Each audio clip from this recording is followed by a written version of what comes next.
Hello and welcome to the Oddschecker Return to Racing preview. Racing is back and we have an unbelievable weekend to enjoy. I am joined by Oddschecker's very own tipster, Andy Holding, and professional gambler and friend of Oddschecker, been on the pod a couple of times, Mike Spence. How are you both doing? Yeah, we're all doing good, I think. Speak for myself, but I think Mike's looking okay. A lot of sun. The beard's got a bit more shaggier. I know, everything's a bit shaggier, actually. Well, yeah, as you can tell, we're obviously all recording this from our own offices. So excuse any technical faults or anything that might happen or people talking over each other. But I think we can all agree that we're delighted that racing is back. Before we get on, we're starting on Friday, Friday's racing, then Saturday and Sunday. But before we get on to that, I just want to mention and point you in the direction of the Oddschecker app. It's free to use, free to download, and collates all the best bookie offers, best tips, best odds, and free bets too. It's the smartest way to bet for the shrewdest of punters. And I say best tips because it, of course, is the best place to find all of Andy's tips every morning for every single day's racing. Andy, I'm pretty sure you're happy to get back to the stuff in the UK rather than that French stuff, aren't you? Yeah, just a bit. I bookended the French stuff with a couple of nice winners, but in between times, when they moved it from the Paris-based tracks, when all my early figures were sort of ready to rock and roll for the rest of the foreseeable future, unfortunately, they put it to places like Dieppe and Le Test de la Bouche and Compiègne and all the kinds of places, and it was really tough going there, I must admit. But yeah, I'm looking forward to get back into the normal stuff I'm used to, watching week in, week out. Obviously, it'll take a little while to get back into the flavour of the flat, and work out which yards are in form, just to get a feel for it, really. I haven't been going gung-ho in the first few days, but the action really does start to mount up quite nicely. The quality gets ratcheted up, and before we know it, the 1,000 and 2,000 Guineas are upon us. Unbelievable to think that we didn't have any racing last weekend and suddenly we're going to have Guineas weekend thrust upon us. Before we talk about the racing, just Andy, starting with you. I mean, you mentioned that you've mainly kept the powder dry over the past couple of days. We're recording this at 2:00 on Wednesday, the 3rd of June. What have you noticed, if anything, watching the racing unfold at Kempton, at Newcastle, today at Yarmouth? Have you seen anything that you can maybe exploit? How do you think the fitness of the horses are playing out? Well, I think what we almost bear in mind is that all yards are going to want to do well in the first couple of weeks. I don't think they're going to want them to be too short because, let's face it, we're straight into the action. The prize money's, really good. The whole group races, listed races are there for the taking. So I can't for the life of me think, trainers have been having 6-7 weeks almost doing nothing. They would have got as much work as they possibly can into their horses. Obviously, some yards are going to be more forward than others. That's just tradition. That's the way it goes. But early doors, Sir Michael Stout's obviously had 3 winners. That's encouraging for them. Other big Newmarket yards that have done well. John Gosden, Roger Varian's had a winner. And also Andrew Baldwin as well. He's 2 for 2 as well. So, and they've all got key players in some of the classics as well. So straight away, you can rest assured, or your confidence levels are going to be boosted if you're following those trainers. Mike, you mentioned to me before we started recording that you've had a largely similar strategy to Andy, not really getting too involved, making it a bit of a watching brief. So going into this weekend of kind of top class racing, anything, do you have any doubts about really going for it this weekend, or anything that you've seen that you're going to try and take into the way you're thinking about these races? I'm trying to stay as quiet as possible in terms of myself. I'm probably having about 6 bets from 20 races, which is relatively quiet, but also keeping stuff quite low at the moment. It's really important to sort of take into account. And I think the main thing is looking at potential races that horses might be, trying to second guess the trainers in a way. Are they having a prep race for something? Is there a reason why they might not be ready for the first run?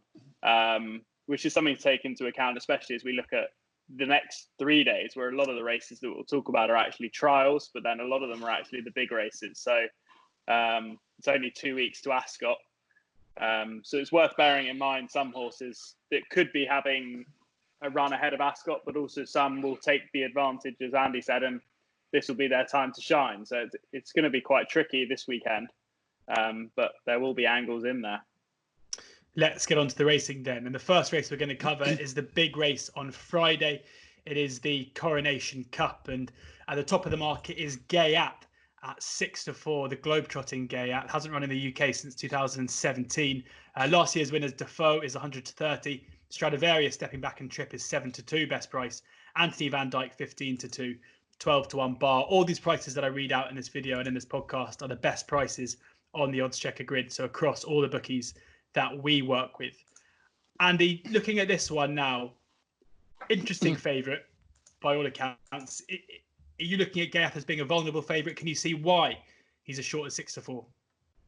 On pure figures and numbers and visual impression of his performances when he is on song, there's no doubt that he's probably one of the best horses over this trip in the world. I mean, his performance when he won over in Maidan when we last saw him, it was absolutely devastating. Obviously, I keep speed figures and I also keep time figures over in Maidan, and he was by far and away the quickest horse I got over there in the desert throughout the entire winter season. So he's obviously a fair time. He didn't beat no mugs either. I mean, he absolutely battered a good field. He looked imperious all the way through. I think arguably that's probably his best trip, 1.25 miles, because he's got a hell of a lot of speed. He does stay a mile and a half. He won a Group 1 over in Baden-Baden towards the back end of last season.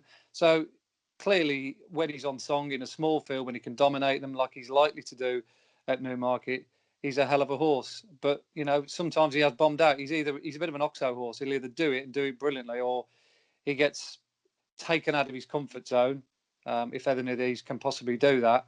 And he is a little bit vulnerable. And I think we've got a stellar lineup. Perhaps one of them might be able to do it. The likes of Stradivarius, obviously Defoe, to a smaller degree Anthony Van Dyke, who's rather lost his way after his exploits in mid-summer last season. So it's a fascinating affair. It's a race I probably won't have to bet in because I just don't feel I've got an angle in. You're taking a risk with Stradivarius dropping back in trip. Yes, he should be fine over it, and he's of course won 2 Yorkshire Cups, mile 6. So you're splitting hairs with him a little bit. I think Defoe's got the most likely profile, perhaps to turn him over, because we are in the realms of uncertainty with Stradivarius, in the sense that he's a course and distance winner. He comes to hand quite early, and of course he's won this race before, albeit at Epsom. So I think probably if you gave me a free bet, let's say a free tenner, it'd probably go on Defoe. But it's a race I'll probably just sit back and watch and enjoy. What did you make of Gayat's performance in the Arc last year? Obviously disappointed coming into it with some hopes and couldn't really get close to them. Just ground, wasn't it? I mean, Yeah. A lot of horses didn't handle the ground. I mean, I thought Enable, she probably floundered on it late on, and obviously Walt Geist was a worthy winner on the day. But it was brutal ground over there in France, and he's not that kind of horse. He's just a free, easygoing, easy moving horse that wants a quick surface so he can bounce off the ground, use his stride, and that basically that ground sucked the guts out of him really. So I wouldn't really look at that and think, well, there's a hole in him, just because of that run. I think that there is a hole in him if it was soft ground, but it's not going to be that. It's going to be on the fast side, which is right up his street. So Bavogny goes there in A1 tip-top condition, which his run 106 days ago suggested he will be. Then he's going to take some beating because he'll be off in front and just keep pounding out the fractions. So Andy doesn't have necessarily an angle in, despite telling us about some of the primaries in the race. Mike, how have you worked out a way to eke out some value here? I think it's a bit of a strange race. I mean, what I said about horses having prep runs is, I think, vitally important here, because I think it's been very well publicised that Stradivarius is sort of having a bit of a spin ahead of the Ascot Gold Cup. I don't really mean having a spin. He's obviously trying, but the main focus for him is the Ascot Gold Cup. This is really the only race he can run in a prep, unless they went to Newcastle for a very stiff 2 miles, which I don't think is an ideal prep for any horse. I think it's quite tough. I think a lot of it revolves around Gaillac. I mean, I'm surprised Aidan O'Brien's not running another horse in here, because I think the main way and the quickest way to get Gaillac beaten is just to send something up on his girth about 2 furlongs after they start, and I think he'll take off. But if I was Aidan O'Brien, I'd be sending Broome up and just making his life a nightmare.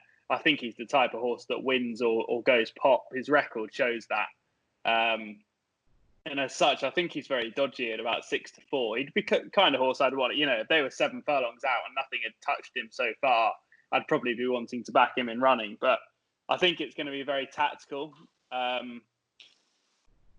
it is going to be a funny race. If they do send Broome up, it has the massive potential to be a pace burn up that could go very hard, and it could play into the hands of Anthony Van Dyke in particular, and also Defoe. I think if I was going to have a bet, it would be to lay Stradivarius and Gaillard. Both of them lay them a place, because they'll both be heavily odds on to hit the frame. And I mean, clutching a little bit. I'm surprised Stradivarius is so short. He'll definitely be looking towards Ascot. But it's the kind of race where you're probably best just to keep your fingers in your pockets and watch it, really. But I think it has the chance to play into a big surprise here. Even something like Desert Encounter, if he was to sit last, could come through and pick them up. So just the 7 runners at the moment. Paddy Power do go 3 places as it stands. Stradivarius, as you say, short is 11-4. So one to maybe swerve according to Mike. Anthony Van Dyke, who you gave a positive mention to there, is 11-2 with Paddy's 3 places, 15-2 elsewhere. And Desert Encounter, 33-1 best price around, 25-1 with the 3 places with Paddy's. I mean, just another, obviously this race taking place at Newmarket this year. Does that affect, when you're looking at this, people will see that Defoe won the race last year, and maybe should be alerted to the fact that it's happening at Newmarket. Does that come into your thinking at all? Are there any ground concerns as well, given the unseasonably warm weather that we've seen over the last few weeks? My perspective, no. When I look at Defoe, I think, well, has he got any track form? And he quite clearly loves the Rowley Mile. He's won here before, and he was second to Communicate last season as well over the track. So that wouldn't concern me. The only concern I'd have is if you're going into a race back in any horse whose yard is yet to fire, and it's a very small sample. But Roger Varian's, I think he's had 1, maybe 2 runners, and one of them's won. So obviously we'll get another couple of days worth of action to work out if the flow continues. But I mean, he's a top class horse, Defoe, and the stronger they go, the better he'll be. I mean, I didn't think they went overly quick over in the desert when he finished second to Loxley, and he was marked up as a really unlucky loser. He pretty much set your clock by Defoe. He's a good globe-trotting horse that's been there, seen it, and done it. He won't be fazed by anything. So I think as Mike's always alluded to, Stradivarius, you're taking a punt with him. He's the one most likely to bustle up at Gaillard if he doesn't turn up on his A game. So we'll move on then from the Coronation Cup on to the Abernat, and the market is reforming as we speak, so it might age pretty quickly. But we have Brando as the 6-4 favourite, Oxted 3-1, Keystroke 6-1, Mr. Lupton 9-1, 10-1 bar. I asked you about a 6-4 favourite in the first race we spoke about, Andy. I'm going to ask you about another one here. Brando, boom or bust here in this next race on Friday. Well, this is his race, isn't it? I think Kevin Ryan has targeted this contest for him, I think, the last 3 years. Correct me if I'm wrong, but I think he's won it twice, and he was second in it last year, if I remember correctly. So, at the ripe old age of 8 now, he's obviously got 1 or 2 really good runs in him a season. Small fields are ideal for him as well. Yes, he does go well in big fields, but I think he's quite tactically versatile, so he's quite good when there's only a small field. I don't think this is a great Group 3, by the way. I mean, when you look at the sprinters that are around potentially, I think a lot of them are keeping their powder dry for Royal Ascot, maybe going straight to the better races like the King's Stand and the other big handicap on the weekend. So Brando and the supporters and connections of him will be absolutely delighted with only the 7 runners. But if there is going to be a fly in the ointment here, it might upset the party, is this Oxted, who gradually worked his way through the ranks last season. He ran against some good horses. Arguably, it looked like he ran over the wrong trip. He was running over sort of 7 furlongs. They was trying to stretch him out, but they brought him back to 6 furlongs, and he won one of the most competitive handicaps of the season, as we all know. He won the Portland, and I thought he did it in really convincing fashion. In doing so, he clocked a very fast time, a time in keeping with group horses. I think those high-level handicaps, the Premier handicaps that we see week in, week out, they're as good on the numbers as Group 3, Group 2 races. We've seen that time and time again. You've only got to look at the like-for-like horse comparisons with something like the Wokingham compared to the Group 1 on the same day on the Saturday. So if there is going to be one horse here that could make the necessary improvement forward, and don't forget, a lot of these are all 6, 7, 8-year-olds that have, they're not going to improve anymore. I think he's the one potentially that could, like I say, could spoil the party. So I'll be interested to see how he goes first time out. But again, a race right at this very moment in time, I'm not thinking, oh my God, yeah, I've got to have a bet in this race. Mike, any views from you? No, I think I'd completely echo that. I think Brando looks very short, as I definitely want to be given his age, he's an 8-year-old. I'd rather have Oxted, an improving 4-year-old. Hasn't even been racing that long. He's only had 7 starts. He's not been sprinting long either. I think he could really improve. And if I was going to have a bet, it would definitely be him. But as Andy says, I think this is a bad race in terms of a usual Group 3. It's definitely a weak renewal by annual standards, but I think that's because most are heading towards Royal Ascot. But yeah, I think Oxted, I'm very surprised he's such a big price. It's quite hard I'm not sure whether Brando is, he wasn't the force of old last year, I didn't quite think, and then you're sort of clutching a bit that he's going to be the same after another year again. So I'd rather have the improver. But you're also taking a bit of a chance. Roger Teal hasn't had a runner yet, I don't believe, at the time of filming this. He's got 2 runners tomorrow, but he's moved yards over the winter / the Corona period as well. So you're taking a big chance with, he's in different surroundings. I think taking a bit of a leap of faith as well unless his first 2 runners tomorrow were to really run well, you'd maybe want to see them run a bit better before you started backing them as well.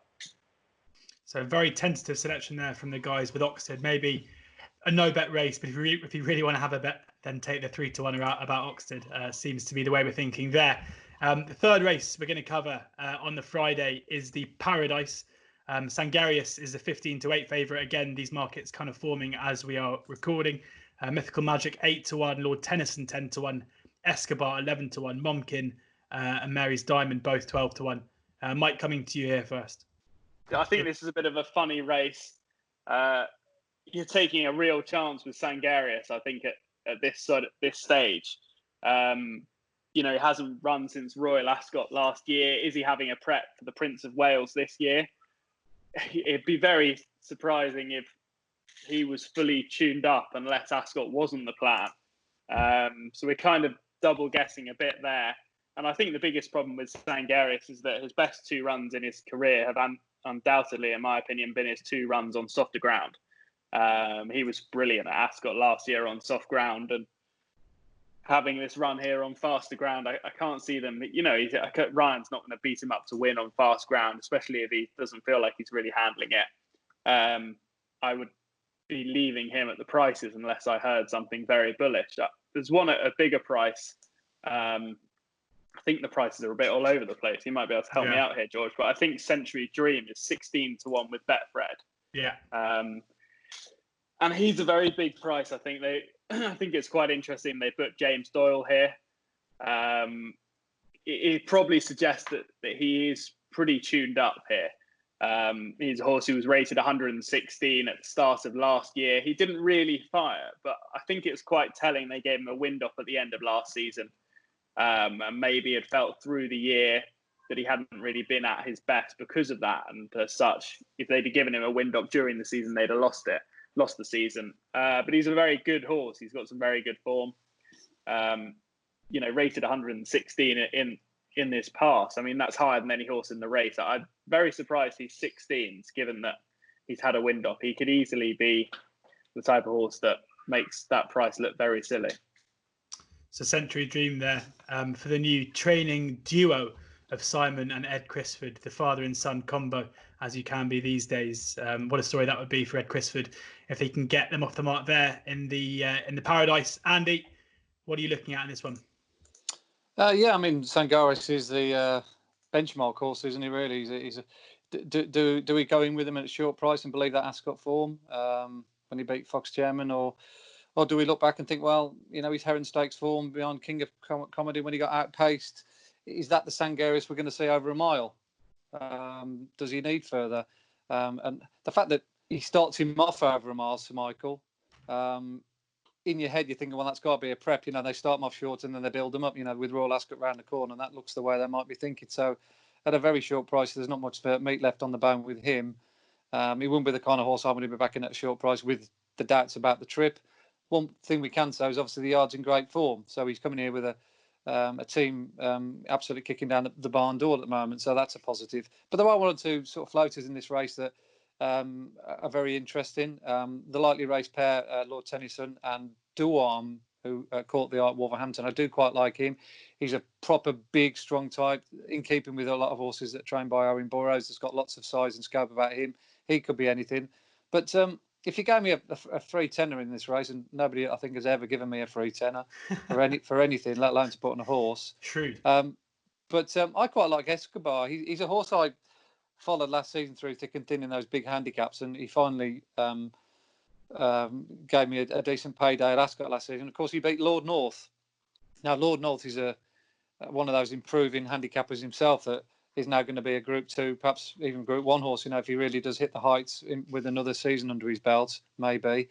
So he wasn't beating any mug that day, and I like the way he quickened through that field. It was a fantastic time. He comes out really well on the numbers I keep, because he's used to running in those hot handicaps when they go good gallop. I think they'll go good pace here. There's a big field, almost unseasonably big field, really, for a race of this nature. And it's this is the kind of race whether we'll find out whether Escobar is pattern class. So he's around about 12 to 1, something like that. He'd be a horse I'd be half tempted in. Yeah, he's 11 to 1 at the moment. That's with Yeah. Victor. But as the market is forming, so anyone listening to this now, go back to Oddschecker and check, because bookies will be coming out with their prices for this one as we speak. And so there's a fair chance that the prices I'm mentioning, you could get a little bit bigger if they're taking a view. But 11 to 1 Escobar and 14 to 1 Darwam also getting a positive mention from Andy. And you mentioned Lord Tennyson as well at 10 to 1. What can you tell us about Lord Tennyson? Yeah, just the one run, of course, last season. Ended up being a victorious one. Comes from a yard, as we know, is in absolute fantastic form. He was workmanlike more than anything else when he won at Chelmsford.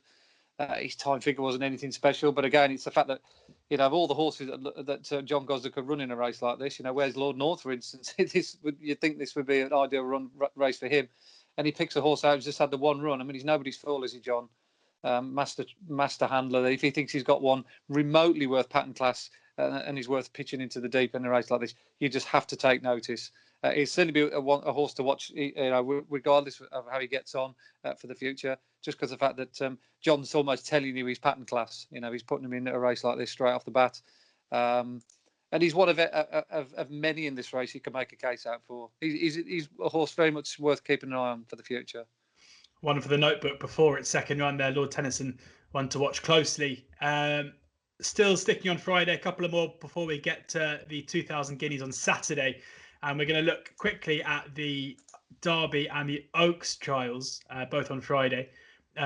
The Derby trials cut up a fair bit in the last couple of days. King Carney is 3 to 1, Berkshire Rocco 7 to 2, English King 4 to 1, Sound of Cannon 6 to 1, King's Caper 9 to 1. Andy, coming to you first, but obviously talking about these races both in isolation and in the context of the Derby and Oaks as well. Anything here, anything to keep an eye on, anything you like at the prices at the moment, or maybe should be backing for the Derby?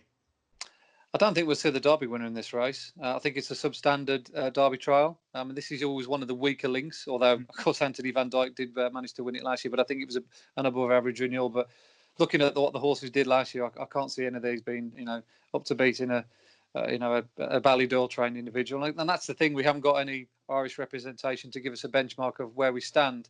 There's no doubt King Cairn is one of the most improving horses coming into this year's field. We know he stays the trip well. Pontefract takes him getting for a 2-year-old, and he really did power home that day. So I haven't got any problem with him getting the trip. Of course, Charlie Fellows had his first winner today as we speak at Yarmouth. So that yard is now rocking and rolling for the season. You look at the others in behind him, Berkshire Rocco was well beaten in the Zetland. Again, we'll get a chance to have a look at that form when Max Vega runs this afternoon as we speak. Sound of Commons doesn't really kind of strike me as being a massive improver. It's not the kind of horse that Brian Meehan traditionally does well with, these kind of like Derby trial 1.5 mile horses. So I'll be a little bit reticent about him. Mark Johnson chucks a couple into the mix as well, who one's got a lot of form and the other one's a little bit darker, that Dark Heart. But I think King Cairn, he sets a good standard. His top of my speed figures courtesy that run at Pontefract would he beat a decent field. So he'd probably do for me, albeit he's not a great price. Now, Mike, when you texted me earlier in the week, you said that you didn't want to give away your secrets in the Derby and Oaks trials. So I'm looking forward to hearing what you've got to say here. I don't really know what to say. I think it's quite... this is definitely the weakest Derby trial that we're going to see. Yeah. I think English King might be interesting. Nothing more than that. No, I think we can keep the cards close to the chest for a little bit.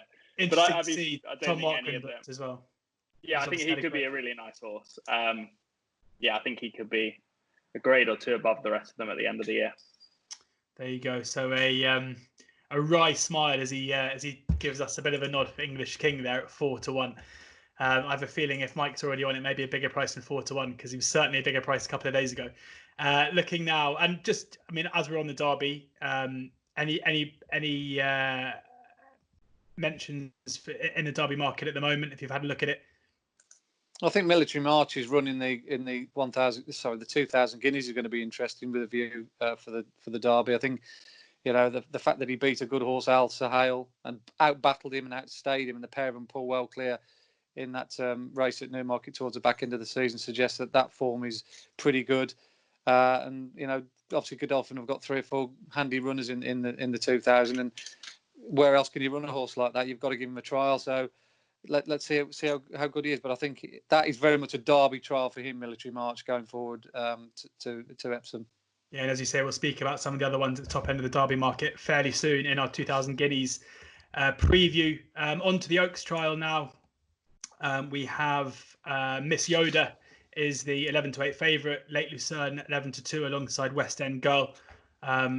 Anastasia 15-2, Heart Reef 8-1. So I Told You 10-1. Andy, anything taking your fancy here?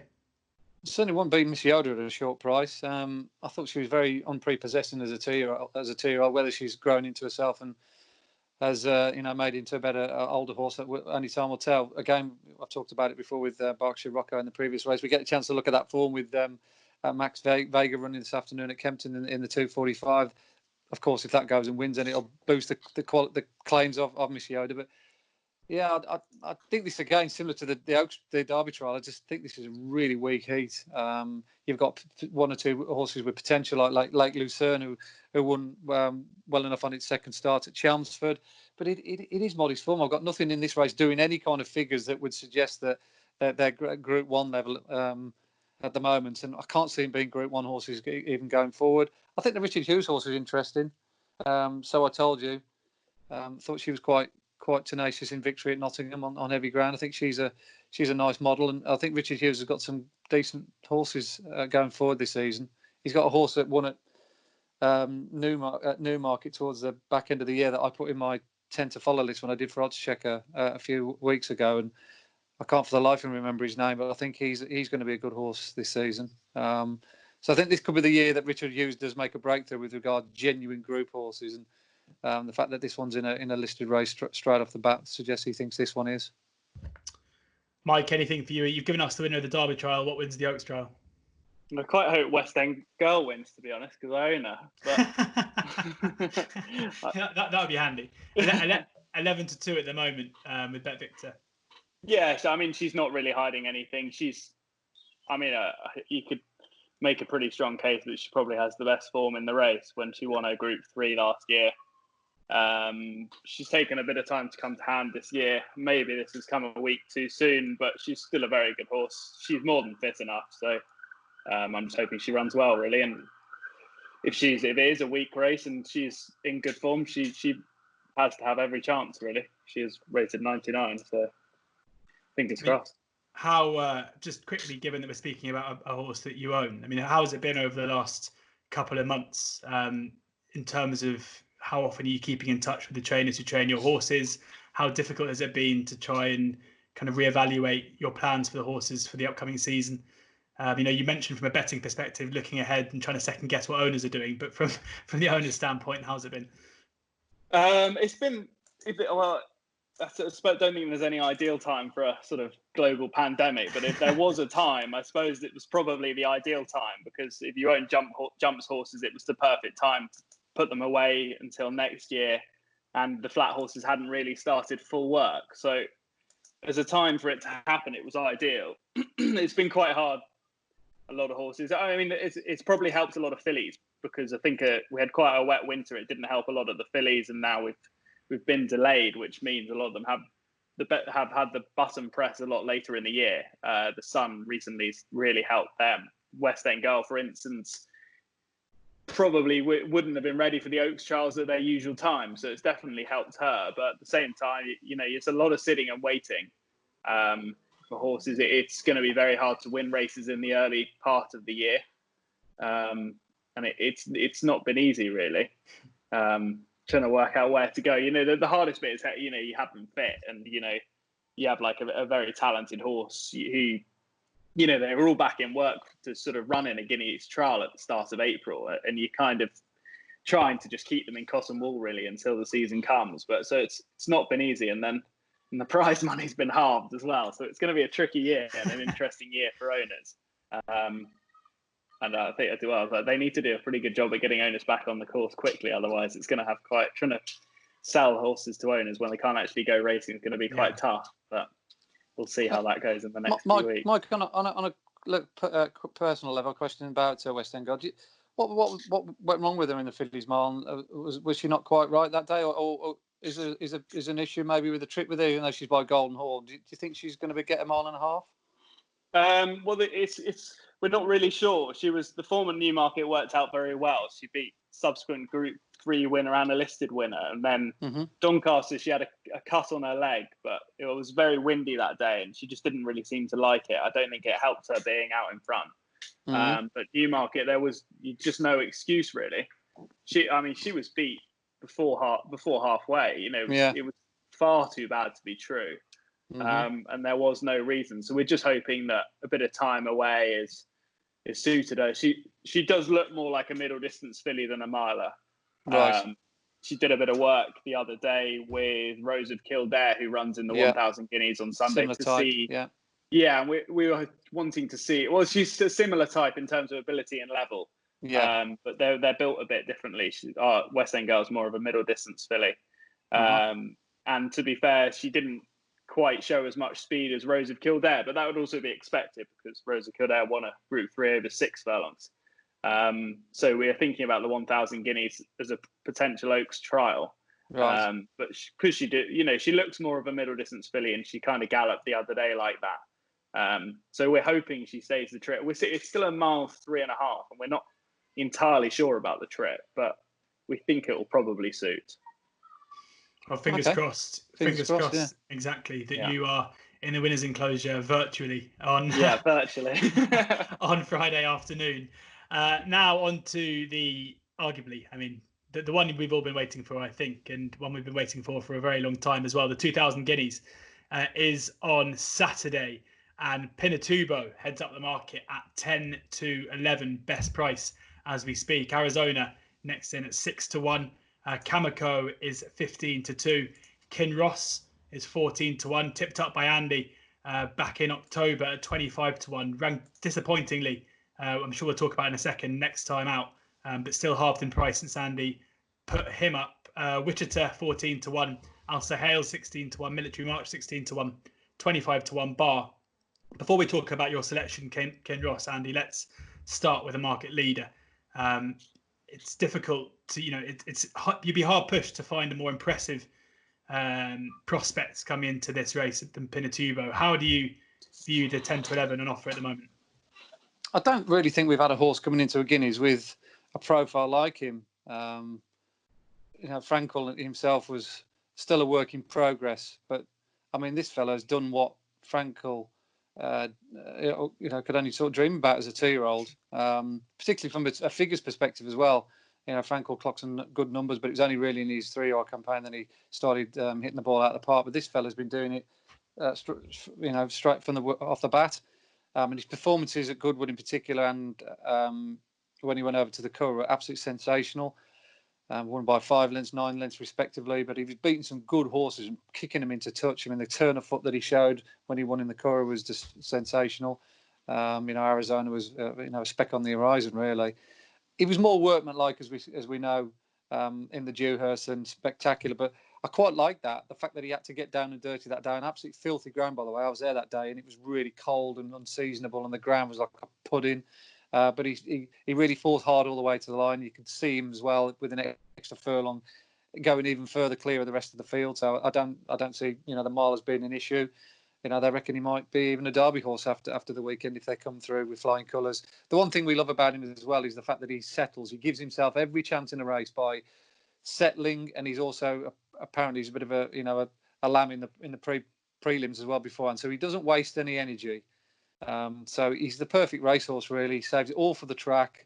The only thing you could question about backing a short price favourite first time out is obviously all the horses will have improved as well as him over the winter. We don't know because we haven't seen them. So there's an element of guesswork. Plus the fact that we've got a big field and the stalls are going to be on the stand side as well. That usually they're down in the middle. And there was a cutaway in the last couple of years to save any track biases, but they haven't got that this year. So it means that potentially if there is a golden highway, which may develop the day before on the Friday, which we'll get a look at, the horses that are drawn right next to the stand side fence, i.e. high, might have a little bit of a tactical advantage. And, he's got to bustle his way through the field drawn in 7. So, there are, if there's going to be a chink in his armour, it might not necessarily be ability. It might be actually working his way into a challenging position. Therefore, the ones that I'm looking at, obviously I've already backed Kinross, he's drawn 12. And the other one who beat Kinross, Kamiko, who I think is a very talented horse, might just have, half a chance of causing an upset. It's hard to see Kinross turning the form around with Kamiko on that Newcastle run.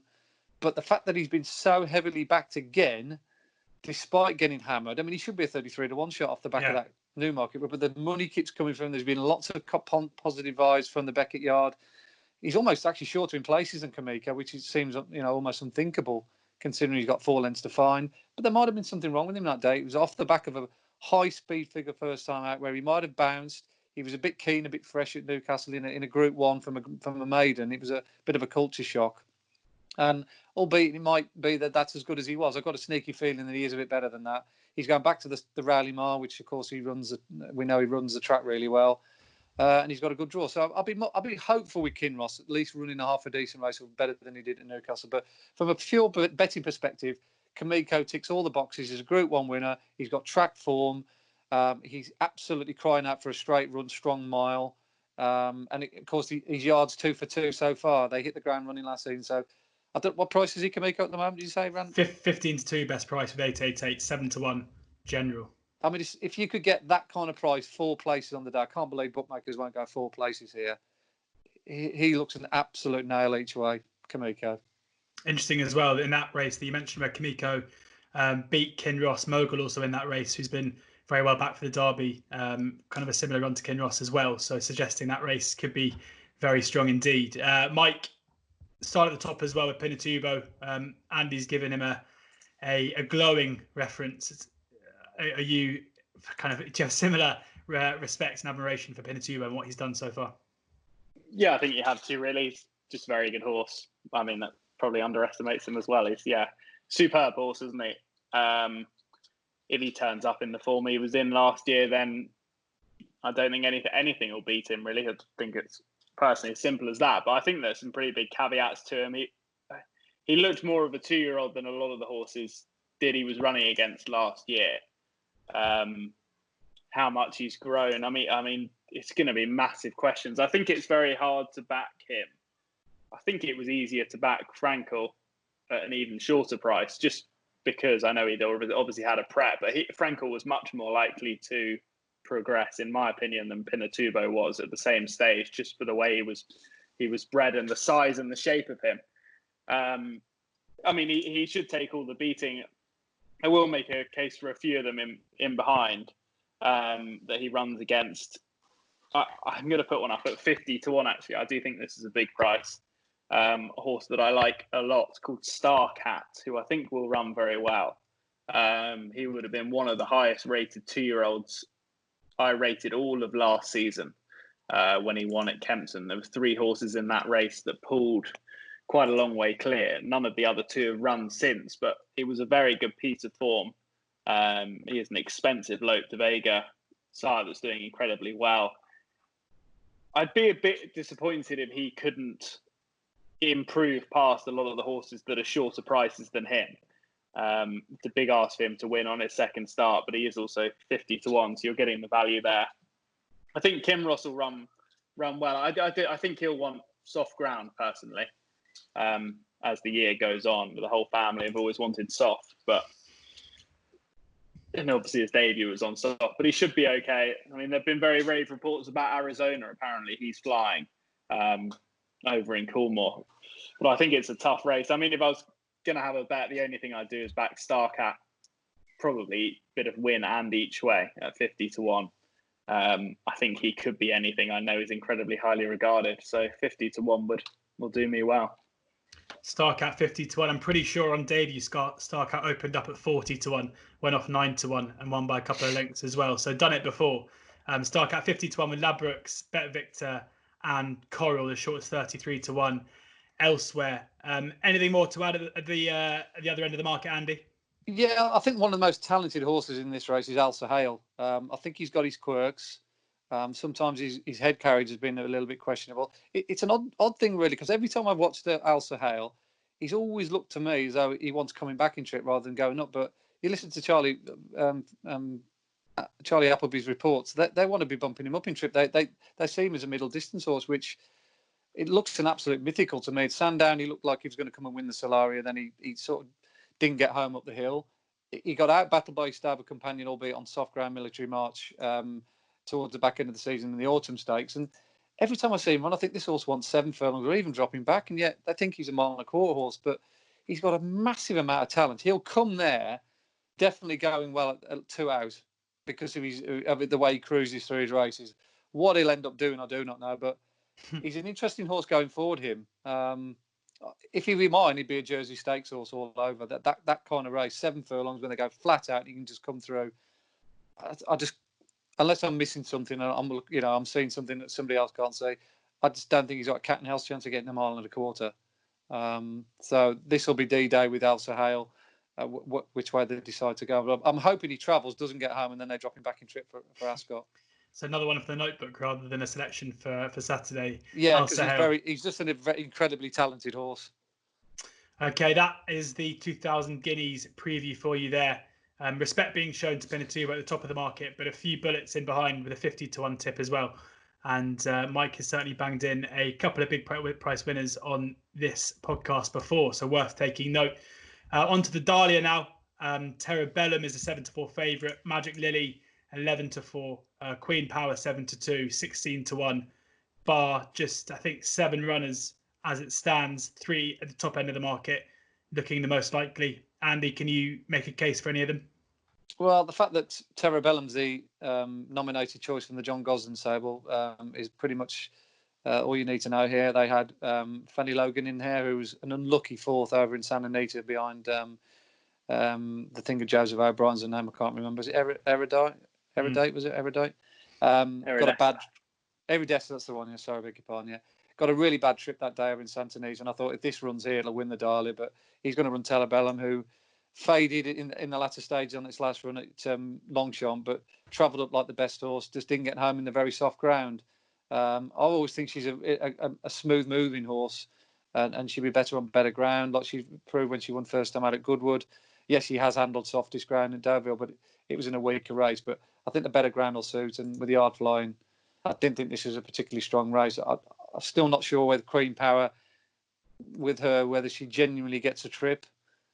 She's come there a couple of times and hasn't quite seen it out. And like I say, I'm not sure about her. Obviously, Magic Lily's been doing some good stuff over in the desert. Has to be respected. But I think this Terra Bellum could be a very nice filly in the making. And I think this year as a 4-year-old, we'll see the best of her.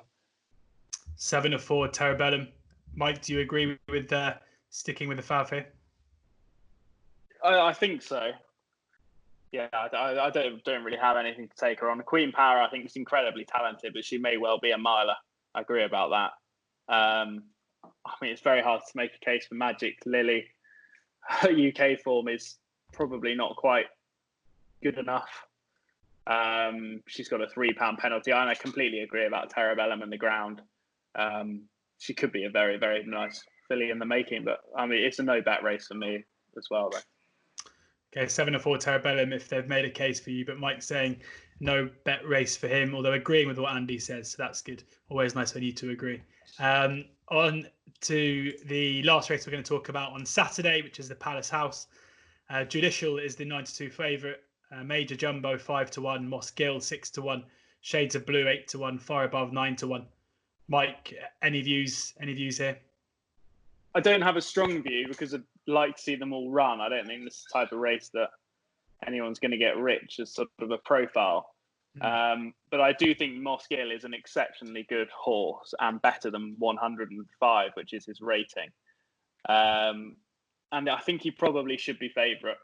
That's probably what I would say. So if I was going to have a bet, which I probably will if he is 6-1, I think he'd definitely be the one for me. He's a rapidly improving horse. They've campaigned him a bit strangely, taking him to weird places like Catterick.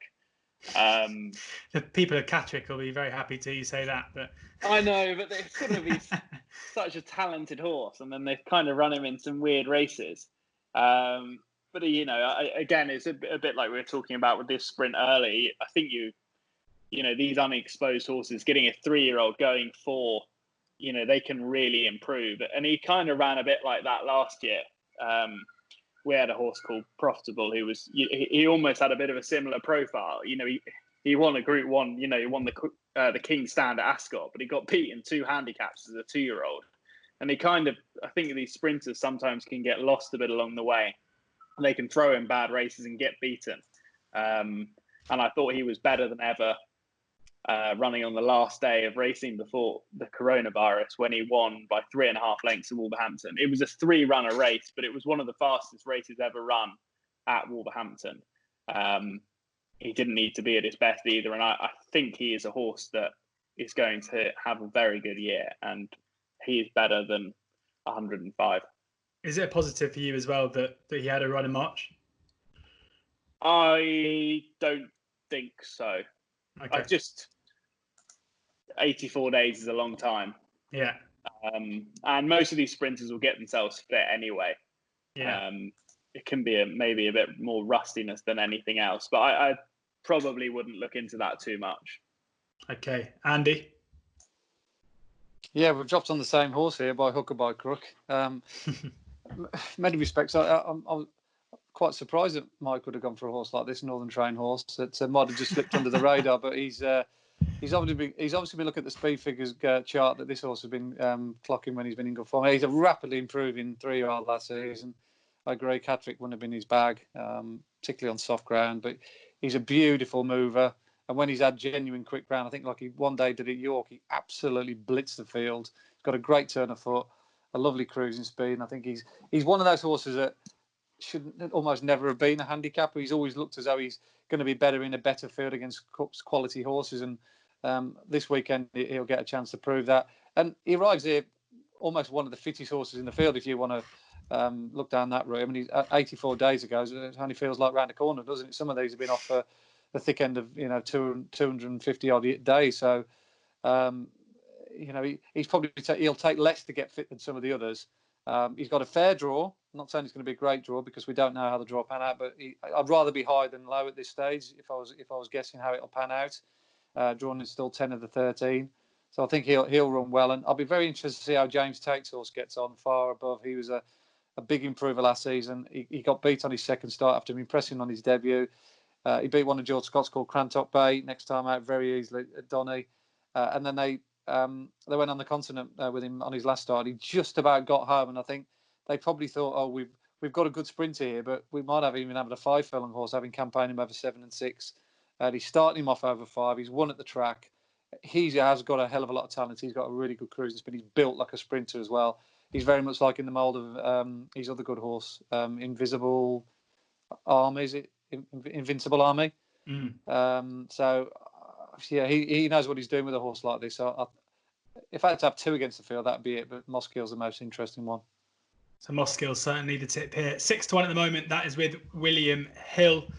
If that's still around on Saturday, I'm not sure. But 6-1 as it stands. On to Sunday now. And we will, of course, start with the 1,000 guineas, where Quadrilateral heads up the market at 3-1. Oak's favourite, Love, is 5-1 and second favourite here. Mill Isle is 6-1. Peaceful 10-1. Raffle Prize 12s. Cloak of Spirits 12s. Boomer 16s. 20-1 bar. Andy, coming to you first. Quadrilateral, a worthy favourite. Yeah, what she did last year, just about, I think, anyone who wins a Group 1 in the manner she did, and she beat a good field as well. Obviously, we know I've got Powerful Breeze, which is a shame. But we have got Love in there as well. So the representation's quite strong from that Group 1. The figure was good. They went a good gallop and she outstayed him in the end. But that was on softest ground and good to firm ground. Will she get outpaced again and not get back and be able to retaliate on quicker ground? That would be my only slight concern. And, you've got to go back to 1990 when Roger Charlton had his last classic winner with Quest for Fame. So there's one or two little niggles at the short price that put me off. I'll be very confident that Mill Isle gets the trip. The way she won the Cheveley Park, and if you watch that video back, you'd be hard pressed to suggest she wouldn't. The way she finished off a race, and the fact that Jessica Harrington had probably 4 or 5 of the best fillies in Ireland last season, Albinia being one of them, and she's the key main representative in Newmarket, suggests that she's always had this race in mind, and she'll be trained to the minute knowing how Jessica operates. She'd probably be number one choice, Mill Isle, good course form. And I'd certainly be respectful of Love as well. As I mentioned, obviously, dispatches with Quadrilateral. Their form ties together. I don't think she was probably in love with the softest ground as what Quadrilateral was. And being a filly by Galileo that's got a lovely flowing action, I think the better ground will suit her. And Aidan O'Brien, as we know with these classics, he never wants to underestimate. Five fillies have won this race for him recently. Hermosa, Winter, that kind of horse in recent times. So you'd be very reluctant or be churlish to knock Aidan O'Brien out your calculation. So I'd probably be the 2 Irish raiders here, Mill Isle and Love. So Love 5-1, Mill Isle 6-1. Mike, any thoughts for you on the 1,000 guineas? Phillies race is just not the one for me at this time of year. So certainly won't be a betting race. But I think Quadrilateral was definitely I think she's definitely the horse to beat. She really looked like a 3-year-old last year. I know she's done incredibly well over the winter. She went to Kempton the other day, and she should go very well, I think. But it's all in the price. I think Aidan O'Brien, that the key line there was he can get these horses to improve so much, and I personally think Peaceful might almost be the danger of the O'Brien lot. They liked her so much when she was a 2-year-old, and I just think she maybe got beat a bit out of greenness last time. I think she could improve a lot this year, but it would be a no bet race for me. Any horses for you kind of double figure prices who could have improved, or you've heard may have improved over the winter? I think Cloak of Spirits. She's been quite well touted in the last fortnight or so, and I noticed her price has contracted from sort of 16, 20 to 1 into around about 8, 10 to 1 now. And her run in the Tattersalls Stakes was an eye-catching run, very much with a view for next year. And funny enough, I think the winner of that race, the Rockefeller, beg your pardon, Dyer, she would have been my bet for the race, but unfortunately she's out through a bit of an injury scare in the last week or two. But I thought Cloak of Spirits ran a really eye-catching race that day, and that was only her 3rd run in her life. It was her 1st run in a Group 2, but she's got a lot of size and power and physique about her. And Richard Hannon, reading all the reports, really likes the way she's going. I think that's one of his fillies to follow for the season. So I think she could outrun her odds. Cloak of Spirits there, a bit of 14 to 1 still around if you're quick with Ladbrokes and Coral, but as Andy says, mainly kind of 8 to 1, 10 to 1 across the board. There is your 1,000 guineas preview. Just a few more to rattle through on Sunday before we draw this to a close. We'll do the Buckhounds first, where we have Communique at 4 to 1, First in Line 9 to 2, Trushan 9 to 2, Secret Advisor 8 to 1, 12 to 1 bar. We'll open it up to you guys to give me your thoughts. Mike? Do you want me to go first? No, I'll go first. I think it's a trappy race, this. I don't think there's a lot to get carried away with. I think Falak is probably a horse to keep an eye on this year. What's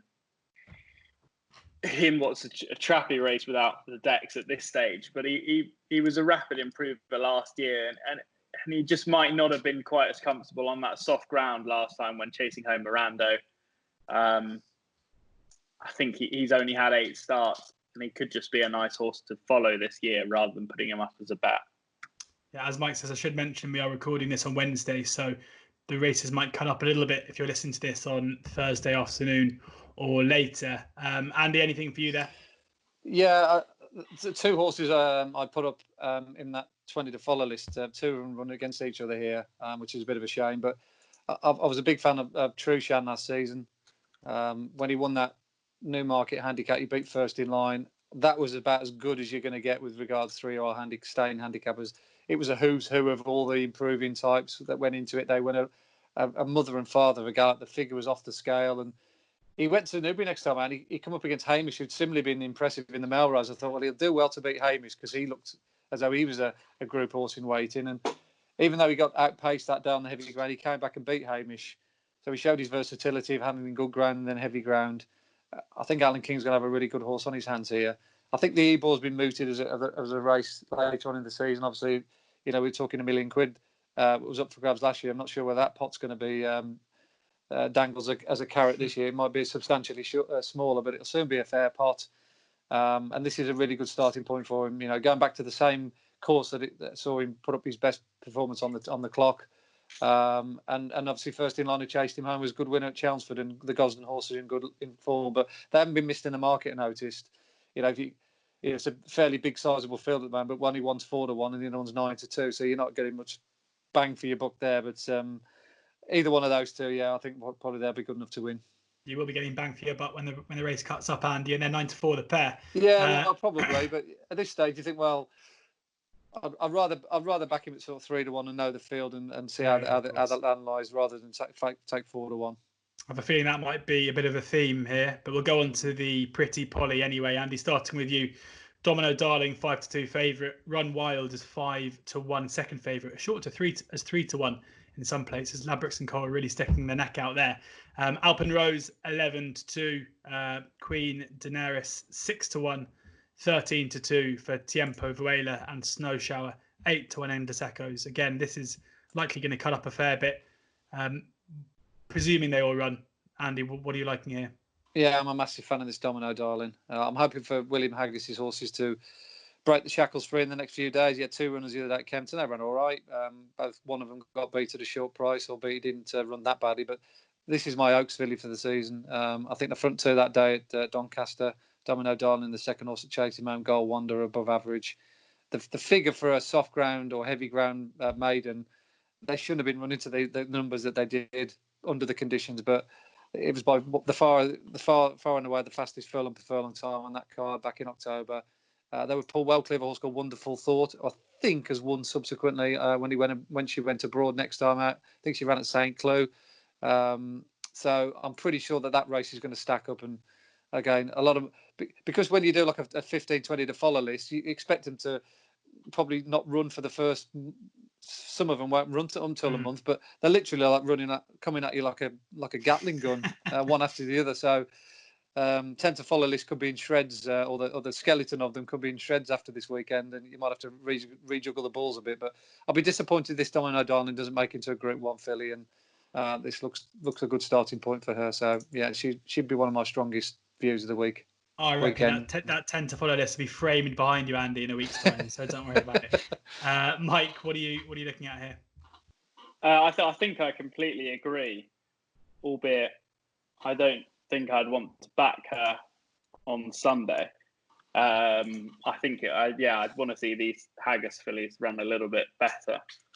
11 to 1 for the Oaks, just to say as well. Yeah, I mean, to be honest, 11 to 1's lovely, but I'd probably rather lump on her at 7-2 when she wins by 5 lengths if that was going to happen. Yeah. It's a long way till the Oaks, and a lot can happen. Especially if she's a soft ground winner. I mean, they might decide that they want faster ground or something like that. It's a long way to get to the Oaks, and I'd probably watch. I think it's wise to watch a lot of these races at the start of the year for the classics, rather than try and get tempted into backing them so far in advance. I think she probably was my highest rated 2-year-old of all of last year. I think Golden Horn's going to be an exceptional stallion. I think if I had one bit of advice, it'd probably be to follow horses that Golden Horn has bred throughout this year. I think they're really going to improve, and the fact she was able to win as a 2-year-old on her only start, just like he did, is quite telling. she looks about the right price. You know, she's 5-2 in a place, but she kind of maybe justifies that. If maybe she was a little bit. I mean, if they were running straight after the 2-year-old runs, I'd definitely be backing her at 5-2. But we haven't seen her for 226 days. And experience has taught me that backing fillies after a layoff is not the way to make money. So it won't be a betting race for me. And I personally would rather see her win easily and then take a much shorter price for the Oaks and have a much bigger bet on than put my ticket in the bin on Sunday afternoon. Possibly the best tip you're going to get all day there from Mike. It wasn't even a horse, but we'll move on now to the Brigadier Gerard. El Arkham is the 7-2 favourite as it stands. King of Comedy is 5-1. Lord North also 5-1, mentioned by Andy earlier, so we'll get your thoughts there. Telecaster 8-1 alongside Terabellum, who obviously we've already spoken about, so unlikely to be running here. Bangkok also 8-1, 14-1 bar. And the final race we're going to discuss here, give us a winner. You've got me there. I'm just looking for the Brigadier Gerard, and it's not coming up on my on the Racing Post side. Oh, Haydock. You should be using Oddschecker, Haydock. That's why. Yeah, sorry, I beg your pardon. Yeah, go on, Mike. You can crack on then.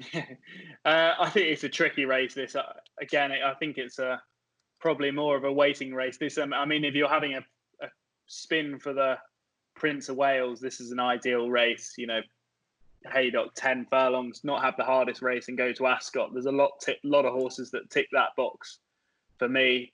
Phalanx in here, who obviously just mentioned before, I think he's probably more likely to run over 1.5 miles because El Arkham runs here.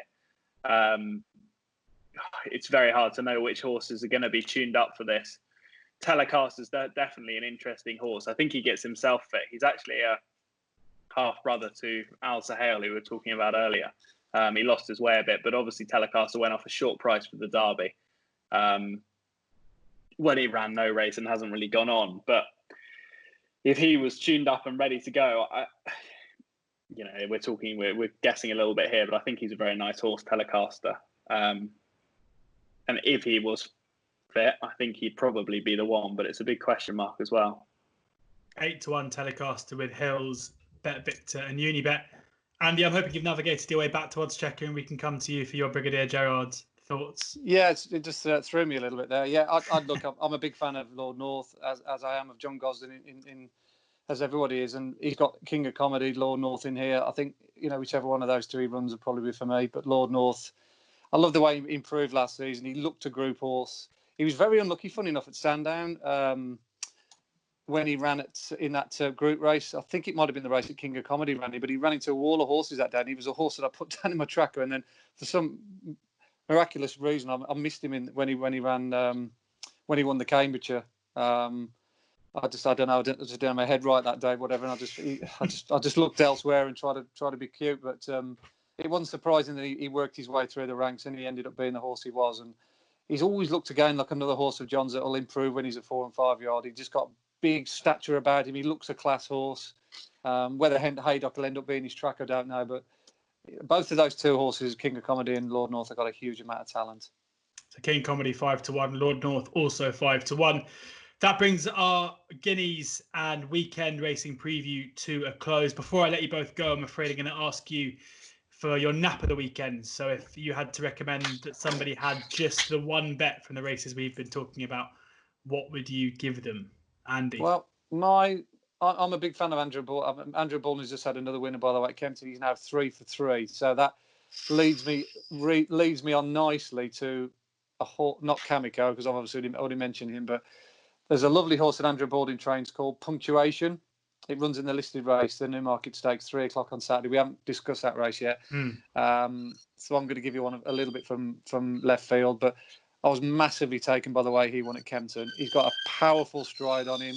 He really does eat the ground. Now, he's up against a horse that John Gosden's called Walt Koenig, who's also been talked in dispatches for the Derby, having been impressive at Wolverhampton. But both of these two horses have similar profiles in the sense they come here off all-weather wins, and they're won by a long margin. It's which one of the two is going to be the better. But I really am a fan of this Punctuation. And I think this is running in with a preparation or a view to be running at Royal Ascot. The fact that obviously it's the Queen's horse, getting another run under its belt under the turf before the Royal Meeting in a couple of weeks' time. So, and with the Balding horses in fantastic nick. look no further than punctuation. That's my best advice of the weekend. There you have it. Punctuation for Andy. A full Mike. stop, not a punctuation. Exclamation mark, I hope. Yeah. Mike, what have you got? God, tricky. English King.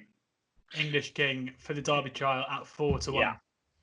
There you have it. Thank you very much, everyone, for tuning in. Thank you to Andy and Mike, as ever, for joining me and for giving us their wisdom ahead of this weekend's races. As I mentioned, make sure that you check the Oddschecker app every morning, not only during the weekend, every morning for Andy's expert tips. Go and download the app now. It is free to download and collate all of our best bookie offers, our best tips. You can get the best prices, loads of free bets as well. So if you want to win a few quid, if you fancy yourself as a shrewdie, make sure you download the Oddschecker app. And we'll be back fairly soon, Andy, I think, and maybe as well, Mike, to talk about Royal Ascot. So we look forward to that. Can't believe it's just around the corner, but hope you enjoy your racing. I hope we've given you a couple of things to think about and maybe even a couple of winners.